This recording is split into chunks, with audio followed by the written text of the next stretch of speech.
इसमें एक दूसरा क्वेश्चन है। 1 2 3।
ये चौथा क्वेश्चन, एक क्वेश्चन और दे देता हूं।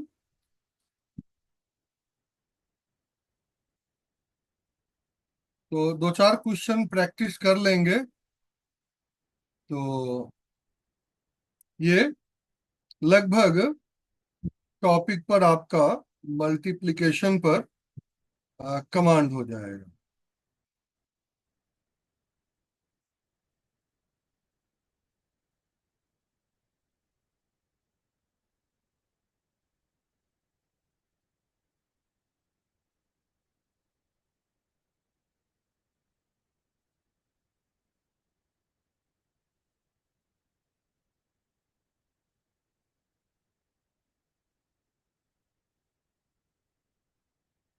ये तो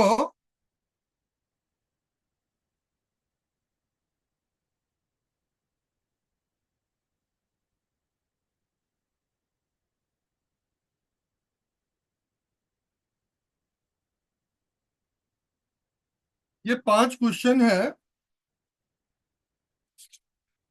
5 क्वेश्चन को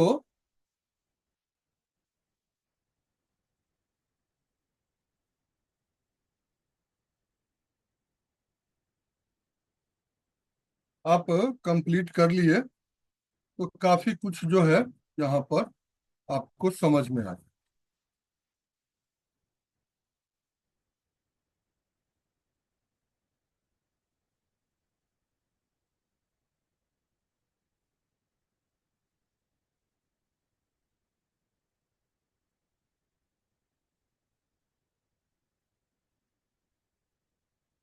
उसके बाद कुछ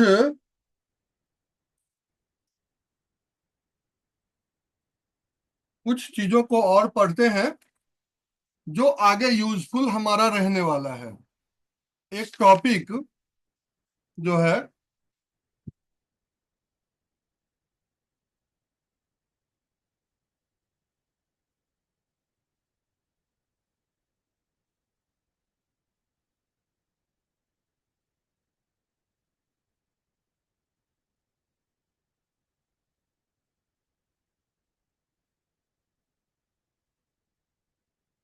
ट्रांसपोज ऑफ मैट्रिक्स।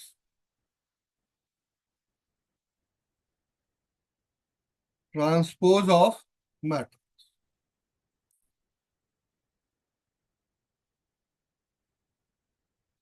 एक्चुअली क्या है कि कोई भी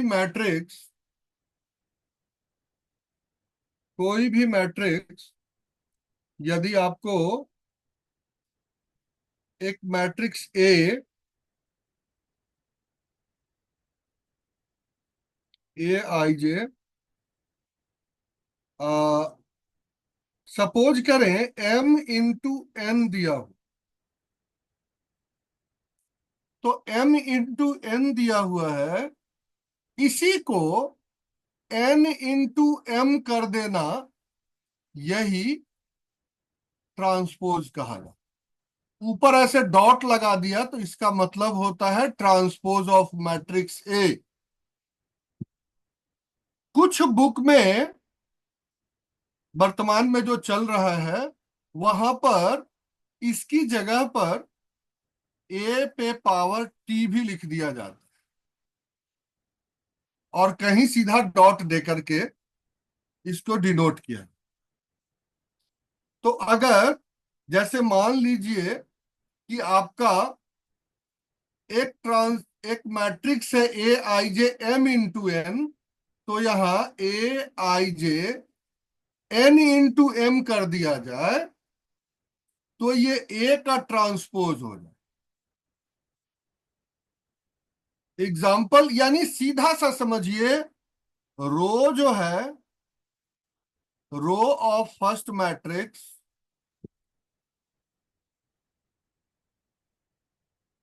रो ऑफ मैट्रिक्स, सीधा लिखिए, मैं फर्स्ट नहीं लिखिए, row of matrix converted into column,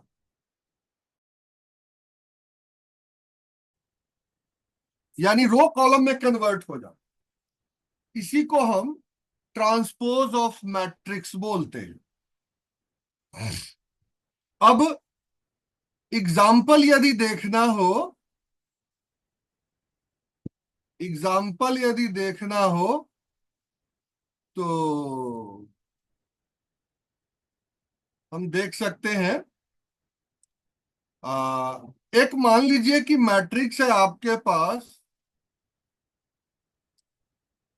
3, 5, √3, 1, 0, 1/3। अब इसमें रो कितने हैं वो देखिए, रो है 3 और कॉलम है 2। तो आ, इसका ट्रांसपोज जो होगा वो हो जाएगा 3, √3, 0, 5, 1, 1/3।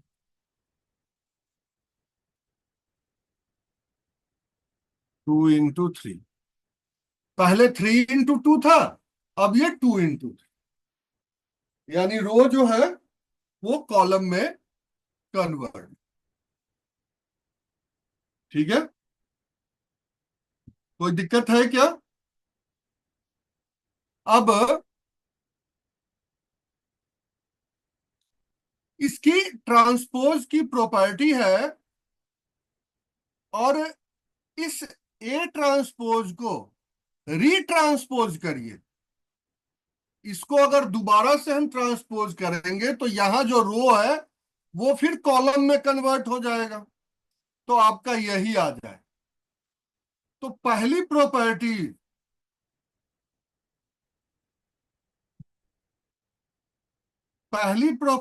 तो इसी बात से निकल के आ गई कि ए का ट्रांसपोज और उसका रीट्रांसपोज ए के बराबर।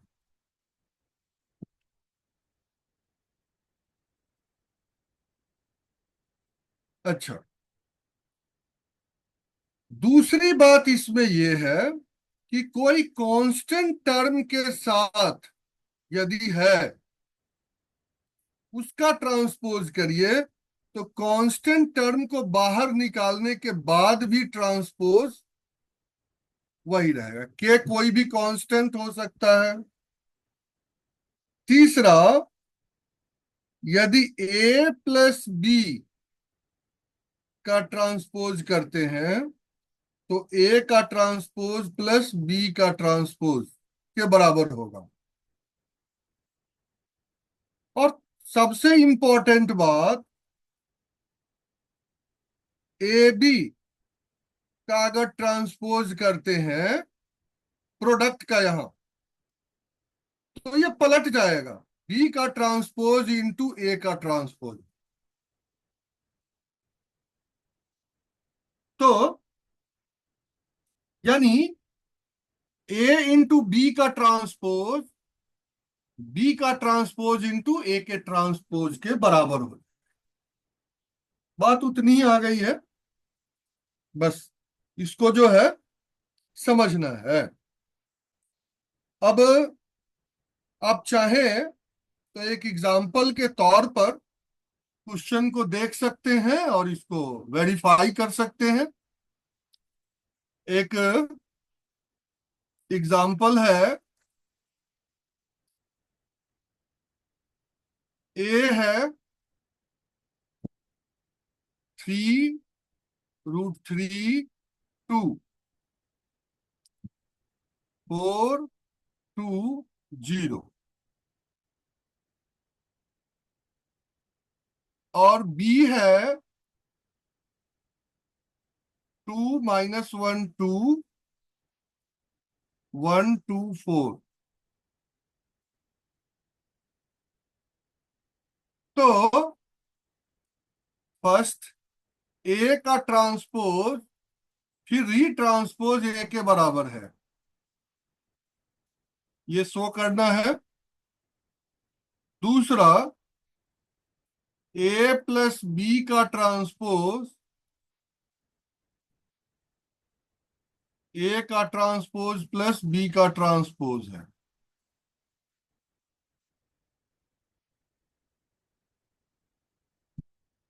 ये आप कर सकते हैं। और इसमें ए इंटू बी हो सकता है कि नहीं, जरा बताइएगा। ए इंटू बी यहां पॉसिबल है? No sir. चेक करके जरा बताइए तो। 3 rows से 2 columns है, इसलिए not possible. A into be possible है?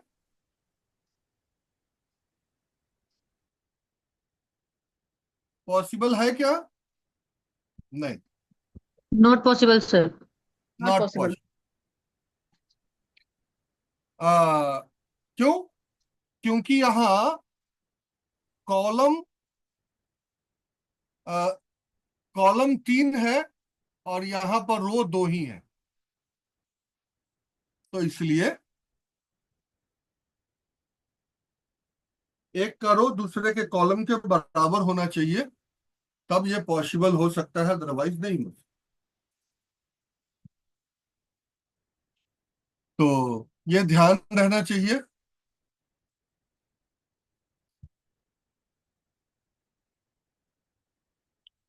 इस पर ये क्वेश्चन एक और ले सकते हैं कि ए जो है -2 4 5 है और बी जो है वो है 1 3 - 6। तो वेरीफाइड एट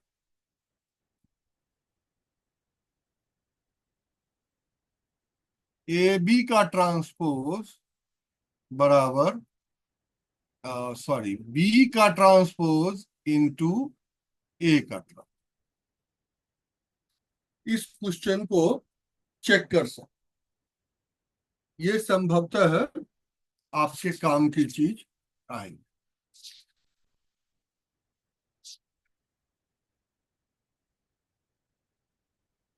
ठीक है। अब यहां तक क्लियर हुआ क्या? Yes sir.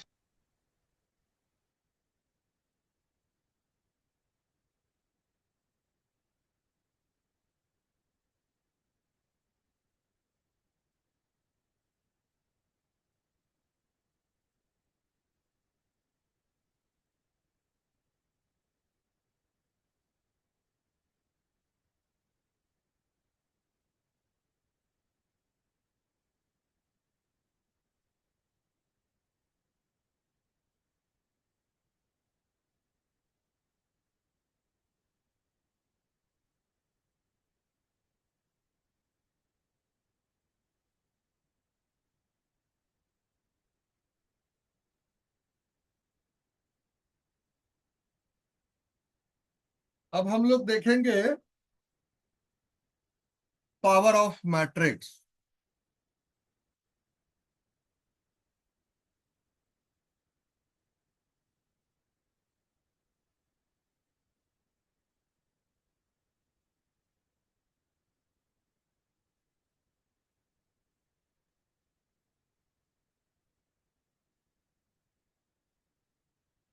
Power of matrix, power का मतलब जैसे पावर 1 है तो कोई नंबर 1 टाइम, पावर 2 है तो कोई नंबर अपने आप से ही 2 बार मल्टीप्लाई होता है, सेल्फ से मल्टीप्लाई होता है। सिमिलरली यहां मैट्रिक्स की भी सेम यही बातें हैं। जब एक मैट्रिक्स अपने आप से मल्टीप्लाई हो जाता है तो उसको हम पावर ऑफ मैट्रिक्स में ले जा सकते। सपोज करें कि एक मैट्रिक्स जो है, अ, एक मैट्रिक्स ए है, तो अगर हम इसको प्रोडक्ट करते हैं ए इंटू ए, ए हम इसका प्रोडक्ट करते हैं तो हमें ए स्क्वायर मिल जाता, और फिर ए स्क्वायर इंटू ए करते हैं तो ए क्यूब मिल जाता है। इसी तरह से ये आगे चलता चला गया। और जैसा कि रूल है, तो इसमें एक बनेगा आपके पास कि ए स्क्वायर इंटू ए क्यूब, तो ये ए पे पावर 2 + 3 यानी ए पे पावर 5। इसी तरह से ए पे पावर 1 इंटू ए पे पावर 4, तो ये भी ए पे पावर 1 + 4 यानी ए पे पावर 5। तो ए पे पावर m इंटू ए पे पावर n, ए पर पावर m+n। तो पावर ऑफ मैट्रिक्स का कुछ इस तरह का जो है कॉम्बिनेशन होता है। इसको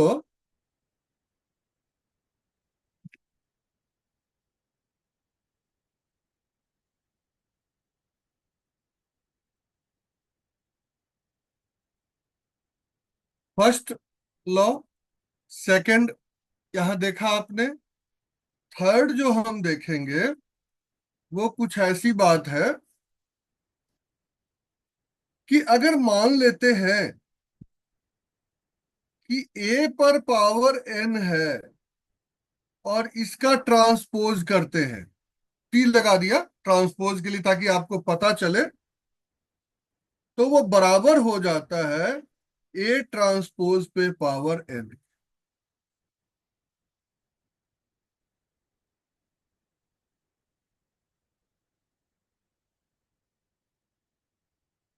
तो ये जो है एक और बात यहां पर आ गई। चौथी बात जो है उसमें ये है कि जैसा कि आपको पता है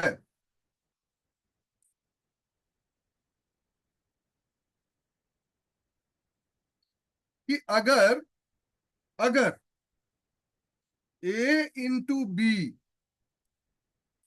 बी ए के बराबर है, इफ इफ ये अगर बराबर है, देन ए बी पे पावर n जो है वो ए पर पावर n इंटू बी पर पावर n होगा, और आ,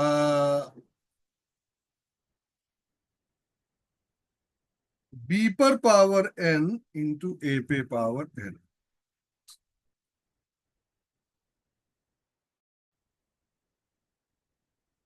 तो ये सब जो है थोड़ी सी छोटी छोटी बातें हैं पावर ऑफ मैट्रिक्स के विषय में।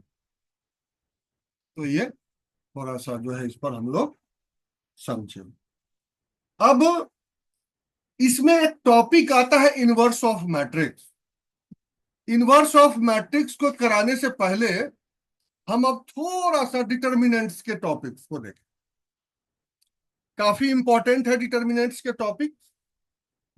और उसको कराने के बाद तब जो है यहां हम इनवर्स के टॉपिक को बढ़ेंगे, क्योंकि मैं चाहता हूं कि बैकग्राउंड की काफी सारी चीजें जो है हमारी कंप्लीट हो जाए तब। क्योंकि वैदिक मैथमेटिक्स में पहले डिटर्मिनेंट्स ही आता है, मैट्रिसेस बाद में पढ़ते हैं। वहीं पर जो है चीजों को थोड़ा सा ज्यादा क्लियर किया जाता है। तो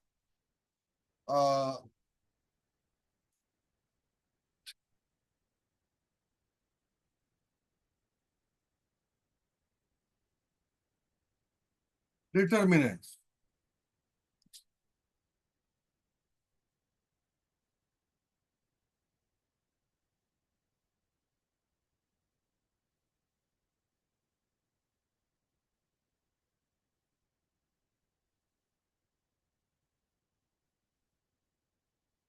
डिटर्मिनेंट्स को क्या है ना कि मैट्रिक्स के सॉल्यूशन के नजरिए से देखा जाए कि डिटर्मिनेंट्स जो है वो मैट्रिक्स का सॉल्यूशन है।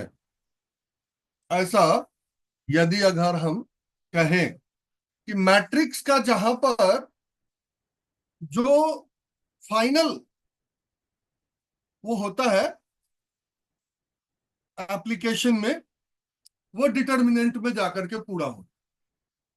तो इसीलिए आपको इनवर्स जो है अब इस डिटर्मिनेंट के बाद अच्छे से समझ में आएगा कि जो टर्म वहां आपको यूज करना है वो इसमें आपको देखने को मिलेगा। डिटर्मिनेंट, अब जैसे देखिए यहां तीन तरह के ब्रैकेट की चर्चा हो। पहली तो बड़ी ब्रैकेट में चीजें हो, ये मैट्रिक्स हो गया, या फिर ऐसा हो तो इसके अंदर भी अगर कोई एलिमेंट है तो वो मैट्रिक्स ही कहा जाता है। और डिटर्मिनेंट क्या होता है, सीधी लाइन अगर डाल दिया तो इसके अंदर जो एलिमेंट होता है ये डिटर्मिनेंट कहते हैं। और डिटर्मिनेंट्स और मैट्रिक्स अपने आप में रिलेटेड है।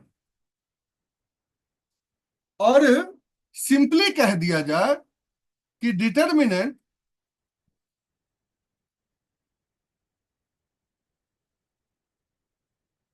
Determinant is solution of matrix. यानी मैट्रिक्स का सॉल्यूशन डिटर्मिनेंट।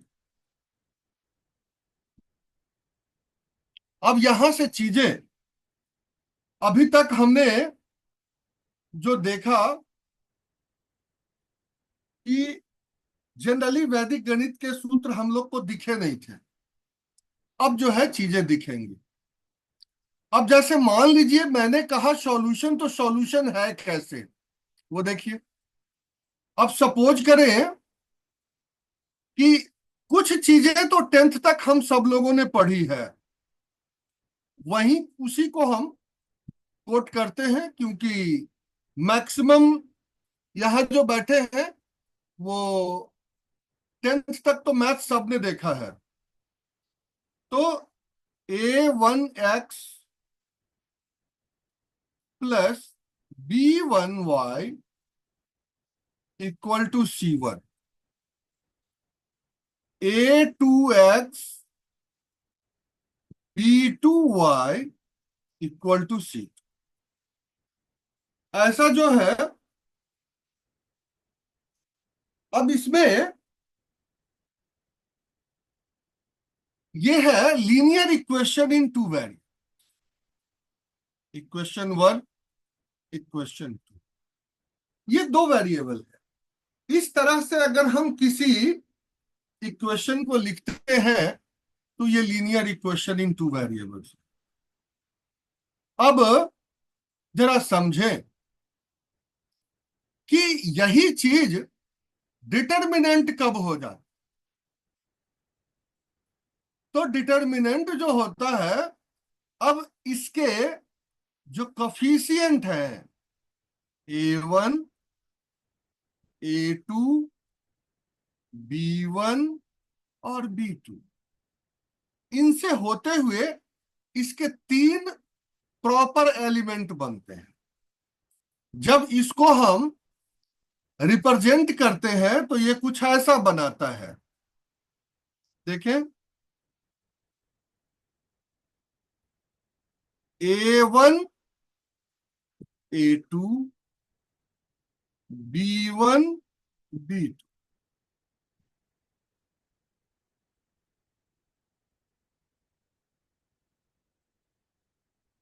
और ऐसे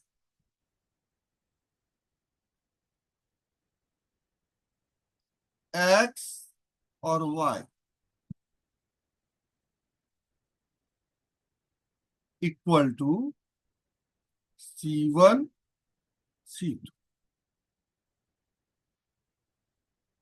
आप लोग को पता है कि ये कराने से पहले हम प्रोडक्ट क्यों कराए थे?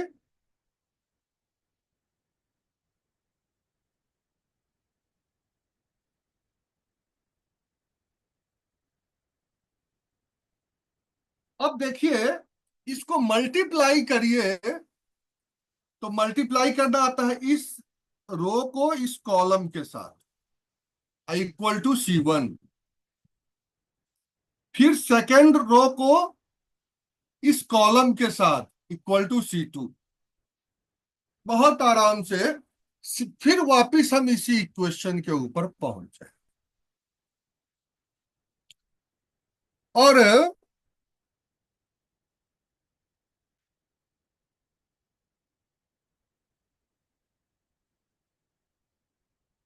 और देखें, जब हम वर्टिकली क्रॉसवाइज करते हैं,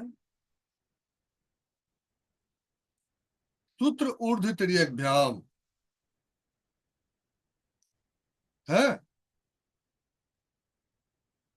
कब? जब A1 upon A2 is not equal to B1 upon B2, that is unique solution.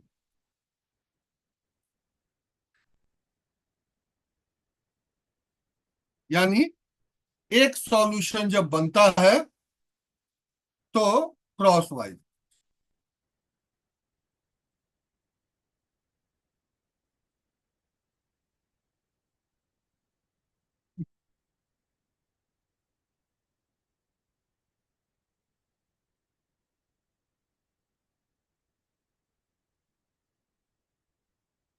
यानी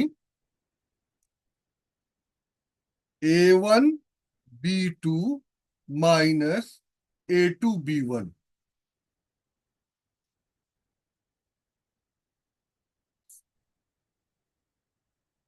यही आपका हम निकाल सकते हैं।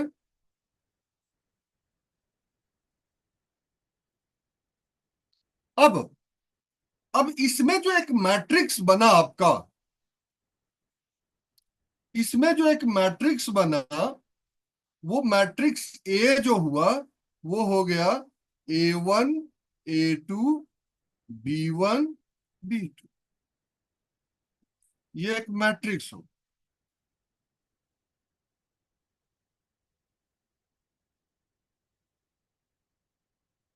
और इसी के सॉल्यूशन को हम डिटर्मिनेंट कहते हैं। तो जब इसका डिटर्मिनेंट लिखते हैं, डिटर्मिनेंट ऑफ ए, या हम लिखते हैं डिटर्मिनेंट ऑफ ए ऐसे, तो इसी के सॉल्यूशन को लिखते हैं क्रॉस करके। ठीक है, जो हमने यहां दिया है। अब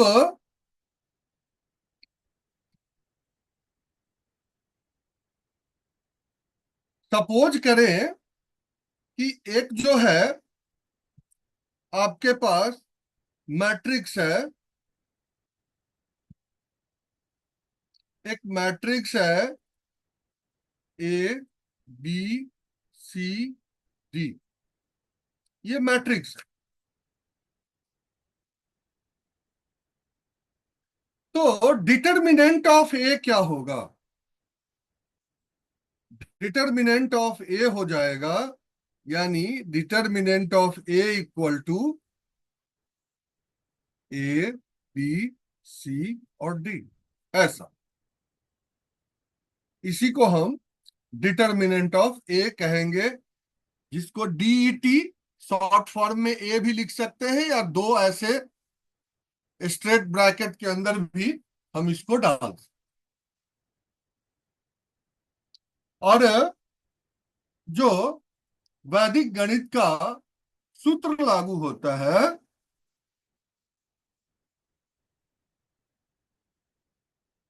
सूत्र का यूज होता है ऊर्ध्व तिर्यक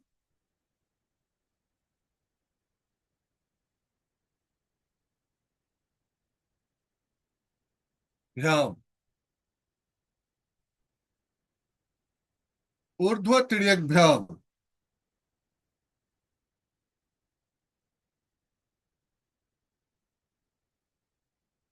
वर्टिकली एंड क्रॉस,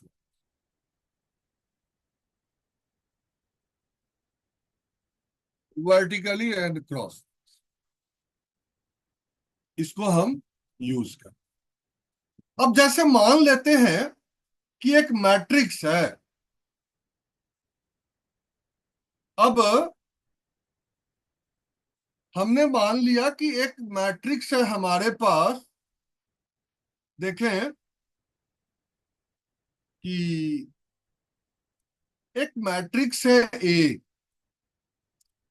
अब इसकी पोजीशनिंग देखिए, A11, A12, A21, A22, ये मैट्रिक्स है, 2 × 2 के एक मैट्रिक्स। ठीक है, यदि हमें इसका डिटर्मिनेंट निकालना है तो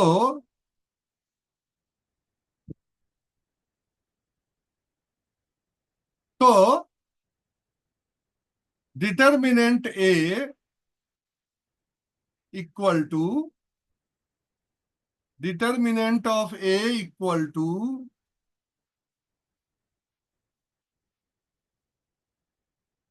देखिए, A11, A12, A21, A22 में क्रॉस मल्टी।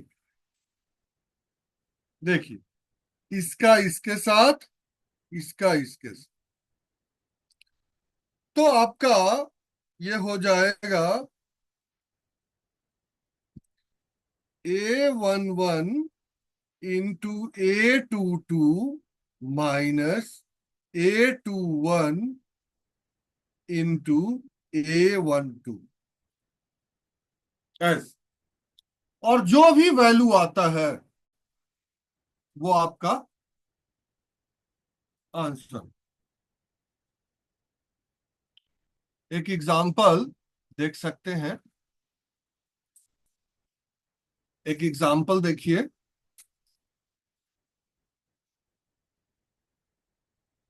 इवैल्यूएट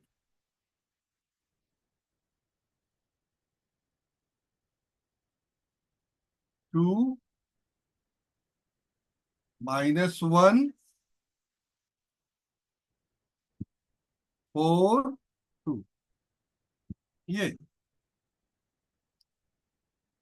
तो आप ऐसे भी आंसर दे सकते हैं, 2 × 2 माइनस -1 × 4, सॉल्व कर दीजिए। 8। तो इसकी डिटर्मिनेंट आपको 8 आ। ठीक है।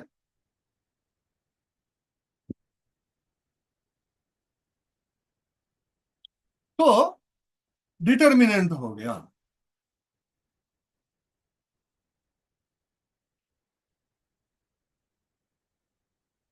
अब इसका एक एग्जाम्पल ये तो हो गया ये। इस पर क्वेश्चन हम लोग बाद में देखेंगे। और ये 2 into 2 ऑर्डर का था। थोड़ा सा आ, समझने की यहां पर जरूरत है।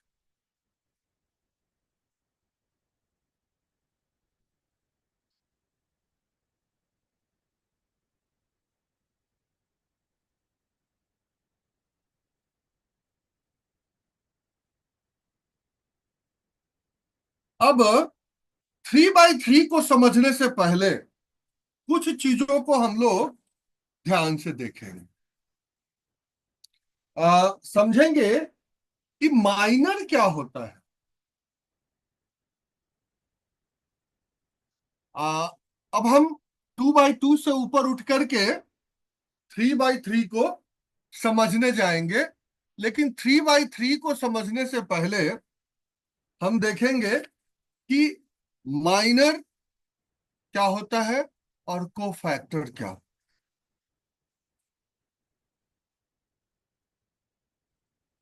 Minor and cofactor of deter.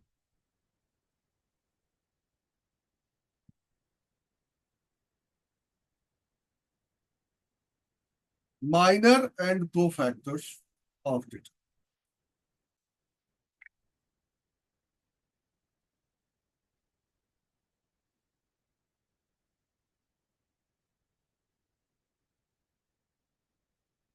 देखिए, सबसे पहला है कि अगर हम देखें कि मान लेते हैं कि एक डिटर्मिनेंट